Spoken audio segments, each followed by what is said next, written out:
قرآن مجید کی آیتوں کی عجب جاذبیت ہوتی ہے۔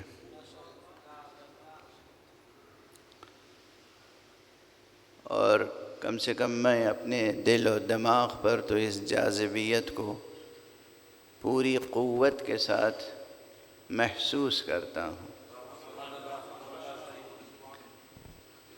اور اکثر یہ ہوتا ہے کہ جب کوئی ایک آیت کسی مجلس میں عنوان کلام قرار دیتا ہوں تو ارادہ نہیں ہوتا ہے کہ اس پہ پورا عشرہ پڑھوں گا یا خمسہ پڑھوں گا، وہ ایک مجلس کے لیے انتخاب ہوتا ہے۔ لیکن اگر اس کے بعد پھر متواتر مجلسیں ہوں تو پھر وہی آیت ساتھ دیتی ہے، وہی آیت رہنمائی کرتی ہے، وہی آیت راہ کو روشن کرتی ہے۔ کل شب کی مجلس جو محفل مرتضیٰ میں ہوئی تھی، اس میں یہی آیت کریمہ سرنامہ کلام کے طور پر میں نے تلاوت کرنے کی سعادت حاصل کی تھی۔ عجب آیت ہے، اگرچہ بظاہر اس کا مضمون اور ترجمہ بہت صاف ہے، واضح ہے۔ ارشاد الہی ہے سورہ مبارکہ آل عمران میں۔ سورہ آل عمران قرآن مجید کا تیسرا سورہ ہے اور اس کی یہ 104 آیت نشان ہے۔ یعنی بہرحال اگر صفر کو نظر انداز کر دیں تو 4 اور 1 مل کر 5 ہوتے ہیں۔ تو یہ آیت نشان آسانی سے یاد رہے گا۔ قرآن مجید کی اس آیت میں ایک بڑا حکم ہے۔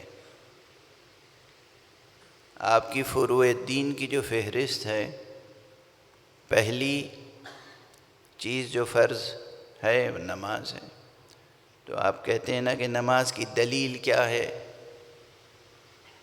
تو نماز کی دلیل قرآن مجید کی وہ آیت ہے جس میں کہا گیا ہے اقیموا الصلاۃ، نماز قائم کرو۔ یا ان الصلاۃ کانت علی المؤمنین کتابا موقوتا، نماز تو مومنین پر واجب قرار دے دی گئی ہے۔ تو یہ نص صریح، یعنی یہ ٹیکسٹ، یہ بیان قرآنی دلیل ہے۔ جسے دلیل کہتے ہیں نا، مذہب کے دائرے میں دلیل کا مطلب ہے بس قال اللہ یا قال رسول اللہ، یہ چیز ذہن میں رہے۔ عموماً جو ذہن میں باتیں ہوتی ہیں آپس میں تو یہ ہوتا ہے کہ بھئی دلیل، وہ فلاں سائنسداں یہ کہتا ہے، وہ فلاں فلسفی یہ کہتا ہے، وہ تازہ حقائق یہ ہیں، وہ قدیم تاریخ یہ ہے۔ نہ قدیم تاریخ نہ تازہ حقائق۔ دین کے دائرے میں دلیل کا مطلب ہے قال اللہ یا قال رسول اللہ۔ کوئی بھی مسئلہ ہو، چھوٹا یا بڑا، اور جب قال رسول اللہ ہم کہہ رہے ہیں تو اس کا دائرہ ضرور وسیع ہے، یعنی اس میں ہمارے 12 ائمہ علیہم الصلاۃ والسلام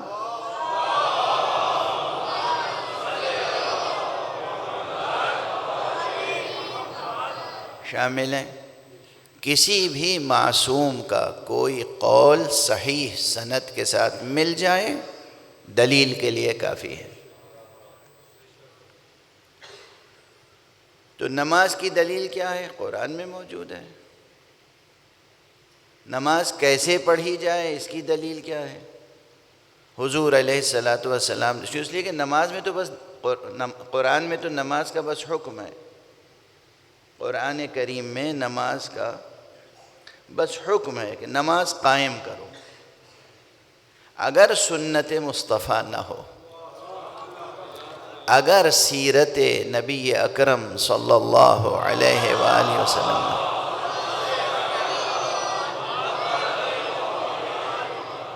تو اصلاً یہ حقیقت مشتبہ ہو جائے گی کہ صلاۃ کس چیز کا نام ہے، کسے کہتے ہیں صلاۃ؟ ڈکشنری میں دیکھیں گے صلاۃ کے معنی کیا ہے؟ دعا. تو دعا تو کسی بھی صورت سے کی جا سکتی ہے. کھڑے ہو گئے، قبلے کی طرف رخ کر لیا، دعا ہو گئی. کوئی دوسرا آئے گا کہے گا بھئی قبلے کی طرف رخ کرنے کی بھی کیا ضرورت ہے، خدا تو ہر طرف ہے، ہر جگہ موجود ہے، کسی بھی طرف رخ کر کے دعا پڑھ کر لیجئے، دعا ہو جائے گی. تو یہ جو نماز کی شکل و صورت معین ہے، یہ تو قرآن مجید میں نہیں ہے، یہ سیرت مصطفیٰ ہے، یہ سنت مصطفیٰ ہے، اور ارشاد گرامی پیغمبر ہے صلو کما رأیتمونی اصلی، اس طرح سے نماز پڑھو جیسے مجھے نماز پڑھتے ہوئے دیکھتے ہو.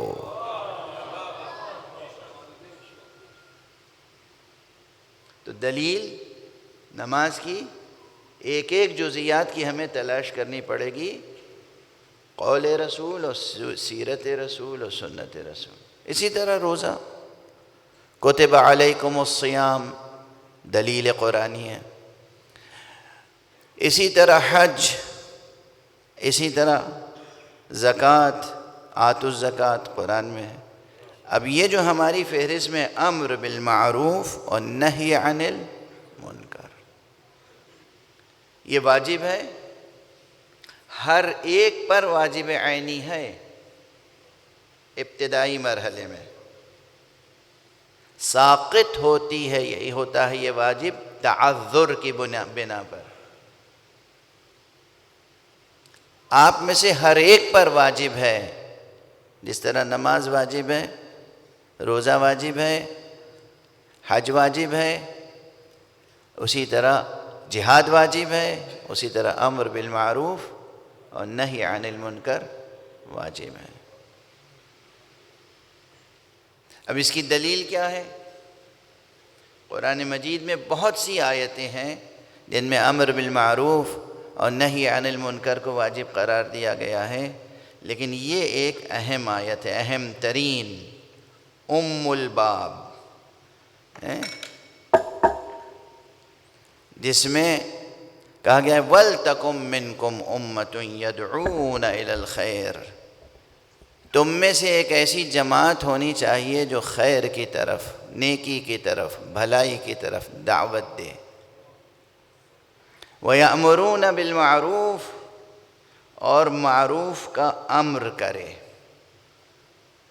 وَيَأْمُرُونَ بِالْمَعْرُوفِ. اب ذرا سا آپ آگے تشریف لے آئیں، آپ کا روح مبارک دیکھ کے اور روح بالیدہ ہوگی. اور مولانا کہاں؟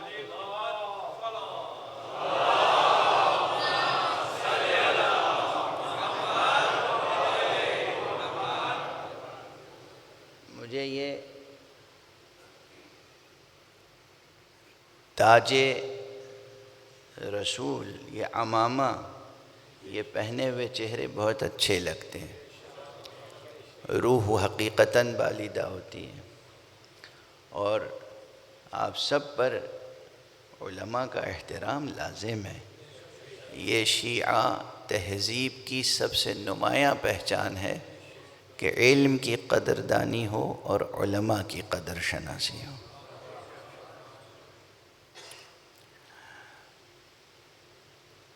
اب امر بالمعروف و نہی عن المنکر کے باب میں یہ آیت ایک محکم دلیل ہے، لیکن بحثیں بہت ہیں یہاں پر. ایک بحث یہ ہے کہ میں نے تو آپ کے سامنے کہہ دیا کہ آپ میں سے ہر ایک پر واجب ہے، واجب عینی ہے. ایک گروہ اس آیت کی روشنی میں یہ کہتا ہے کہ نہیں جناب، یہ واجب عینی نہیں، واجب کفائی ہے. واجب کفائی ہے، یعنی کچھ لوگوں نے اگر امر معروف کر دیا تو باقی لوگوں پر سے یہ واجب ساقط ہے. یہ فقہی موشگافیاں ہیں، قانونی موشگافیاں ہیں. ایک قانونی موشگافیاں کیا ہوتی ہیں؟ آپ کے میڈیا میں اکثر یہ باتیں آتی ہیں کہ دستور پاکستان کے آرٹیکل فلاں کی تشریح فلاں جج نے یوں کی اور فلاں جج نے یوں کی. آرٹیکل تو وہی ہے، لیکن یہ ہر جج الگ الگ کیسے تشریح کر رہا ہے؟ اس لیے کہ اس نے جورسپروڈنس پڑھا ہے۔ جورسپروڈنس کہتے ہیں اس سائنس کو جو لیگل ٹیکسٹ کے انٹرپریٹیشن کی سائنس ہوتی ہے۔ اگر کوئی پڑھے ہوئے نہ ہو جورسپروڈنس اور فلسفی آف لا، تو پھر اسے حق نہیں ہے قانونی طور پر کہ وہ دستور پاکستان کی تشریح کر سکے۔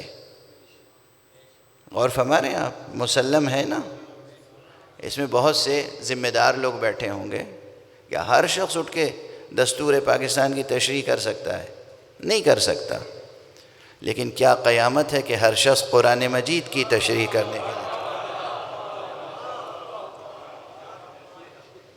کیا قیامت ہے؟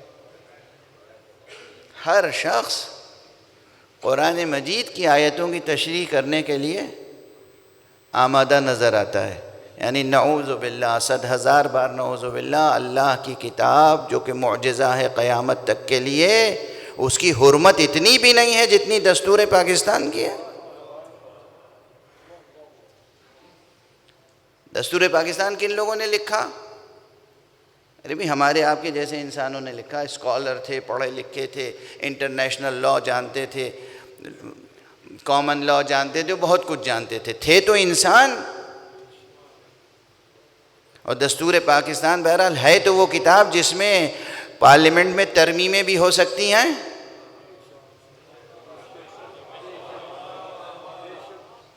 کچھ غیر معصوم انسانوں نے لکھی کتاب، اور باقی غیر معصوم انسانوں کو یہ حق بھی ہے کہ وہ ترمیم کر سکیں۔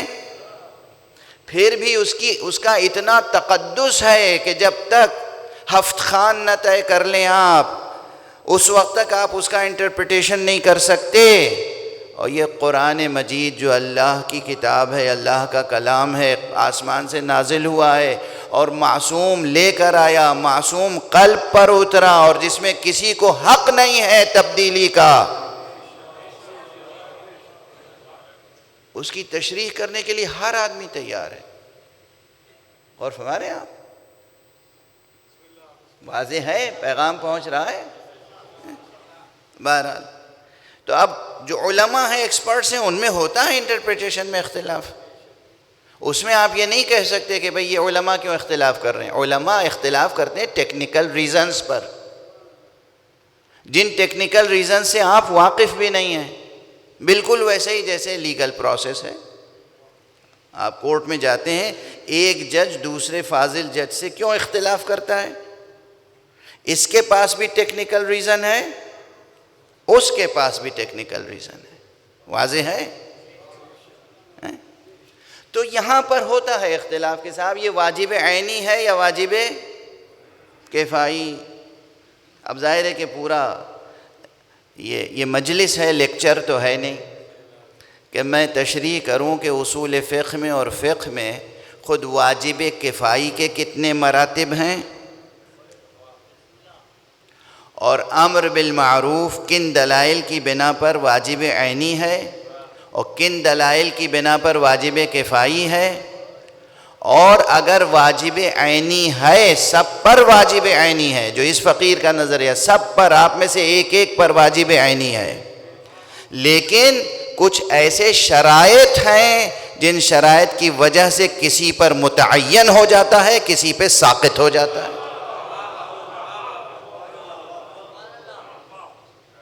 کیسے؟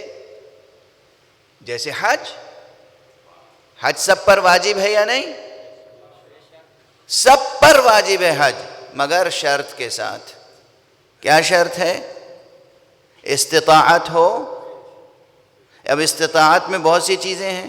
اتنا پیسہ ہو کہ آپ اپنے وطن سے وہاں جا سکیں اور واپس آ سکیں، اور آپ کے اہل و عیال فقیر نہ ہو جائیں، نادار نہ ہو جائیں، تکلیف میں مبتلا نہ ہو جائیں، آپ جائیں اور آئیں، اتنا خرچ ہو، آپ کے جانے آنے کے لیے آپ کی کافی صحت ہو، ایسی صحت ہو کہ آپ طواف کر سکیں، آپ سعی کر سکیں، آپ 2 رکعت وہاں جا کے نماز طواف پڑھ سکیں، ایسی صلاحیت ہو کہ آپ تلبیہ کہہ سکیں، لبیک اللہم لبیک کہہ سکیں، یہ سب چیزیں استطاعت میں شامل ہیں۔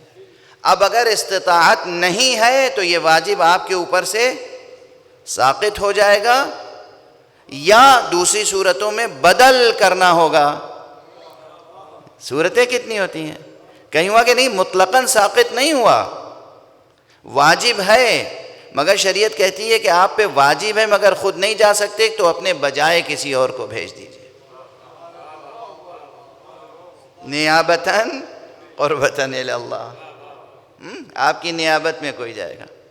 اسی طریقے سے امر بالمعروف اور نہی عن المنکر ہے، واجب عینی ہے ہر ایک پر، مگر اگر کوئی شخص ایسا ہے جو جانتے ہی نہیں کہ معروف کے کسے کہتے ہیں اور منکر کسے کہتے ہیں، اس پر سے بالکل امر بالمعروف و نہی عن المنکر ساقط۔ بھئی آپ امر کس چیز کا کریں گے جب جانتے ہی نہیں ہیں کہ معروف کیا ہے؟ آپ منع کس سے کریں گے جب آپ جانتے ہی نہیں ہیں کہ منکر کیا ہے؟ واضح ہے؟ تو معلوم ہوا کہ اب آپ پر واجب تھا، لیکن چونکہ آپ معروف و منکر سے واقف نہیں ہیں تو آپ پر سے ساقط۔ اچھا، الساقط تو ہو گیا، مگر ایک چیز باقی رہے گی۔ اگر کوئی اور آپ کے معاشرے میں ایسا ہے جو معروف و منکر جانتا ہے تو آپ اس کی مدد ضرور کریں کہ بھائی آپ امر بالمعروف کریں، آپ نہی عن المنکر۔ واضح ہے؟ تو امر بالمعروف و نہی عن المنکر دراصل اسلام کی اساس کو مضبوط کرنے والی ایک مسلسل تحریک کا نام ہے۔ بلکہ کل جو میں نے گزارش کی تھی کہ کل دین امر بالمعروف و نہی عن المنکر ہے، اس لیے کہ دین نام کس کا ہے؟ نیکیوں کی طرف لانا اور برائیوں سے بچانا۔